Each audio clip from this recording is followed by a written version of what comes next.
Guys,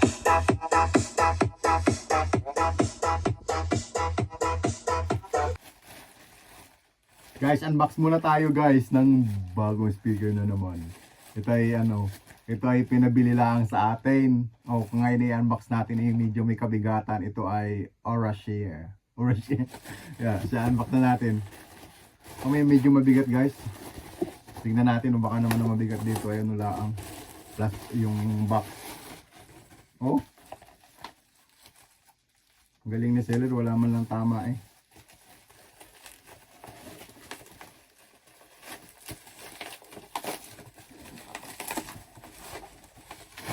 Ito na siya guys, Bluetooth speaker. Yan. Mukhang maganda siya guys. Galing yan siya Walang tama. So nakita kasi natin magandang review nito kaya sabi ko dun sa nagpabili, ito na lang ang bilhin. Napakaganda yan siya guys. Pagbukas mo ng carton, may sapin siya. Tapos may manual.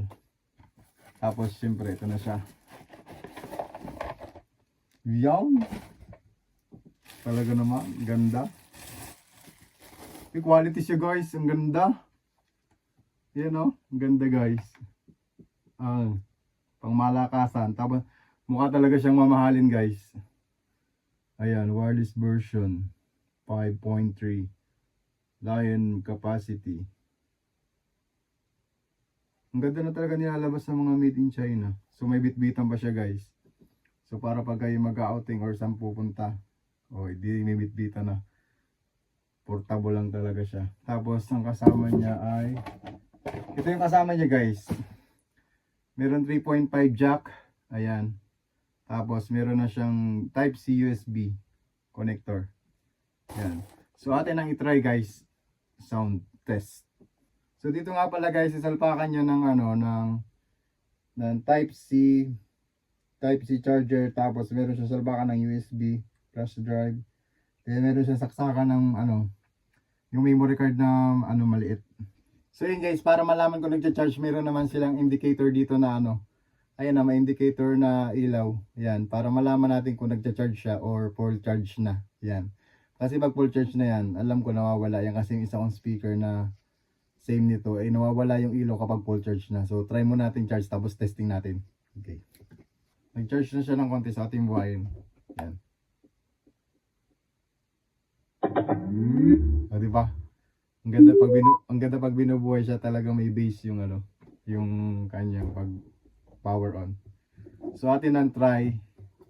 So hindi pa lang natin malalaksan masyado dahil dahil nga medyo lobat pa siya. So atin lang ipapakinig sa inyo. Yun.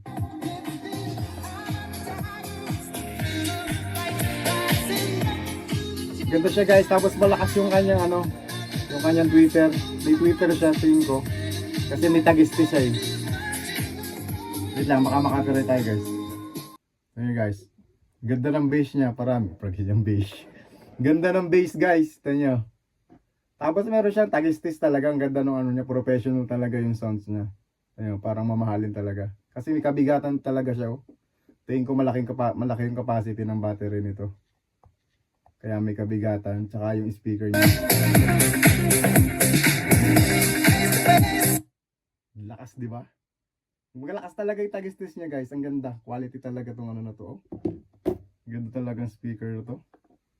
Ayan, guys. Aurashare. Hindi ito sponsored, guys, Pinapakita ko lang sa inyo na maganda pag bumibili kayo nito, kung gusto niyo bumili nito, talagang quality talaga. Promise. Pag lalo sa personal niyo, mapakinig yung sounds niya. Ganda.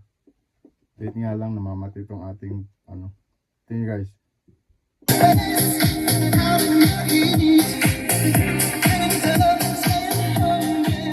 Lakas, promise.